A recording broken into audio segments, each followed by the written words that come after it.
పన్నీర్ మటర్ పులావ్ ఎలా చేసి చూడండి, టేస్టీ అండ్ హెల్దీ. ఇది ఎలా చేసుకోవాలో చూద్దాం. ఫస్ట్ ఒక ప్రెషర్ కుక్కర్లో 5 టేబుల్ స్పూన్ల ఆయిల్, అన్ని స్పైసెస్ వేసి 2 నిమిషాలు వేయించండి. ఇప్పుడు ఇందులో ఒక చాప్డ్ ఆనియన్ వేసి లైట్ బ్రౌన్ కలర్లో అయ్యేంత వరకు వేయించుకోండి. ఇప్పుడు ఇందులో ఒక మజ్జిగ కట్ చేసిన పచ్చిమిర్చి, 1 tablespoon ginger garlic paste వేసి పచ్చివాసన పోయేంత వరకు వేయించుకొని, ఒక చాప్డ్ టొమాటో వేసి సాఫ్ట్గా అయ్యేంత వరకు వేయించుకోవాలి. ఇప్పుడు ఇందులో కొన్ని గ్రీన్ పీస్, అలాగే కొన్ని పన్నీర్ ముక్కలు వేసి 2 నిమిషాలు వేయించాలి.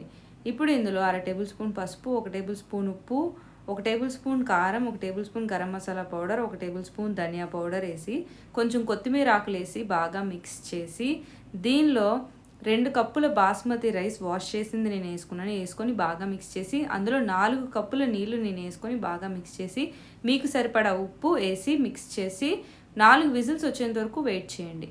4 విజిల్స్ తర్వాత పన్నీర్ మటర్ పులావ్ వేడివేడిగా ఎంజాయ్ చేయండి.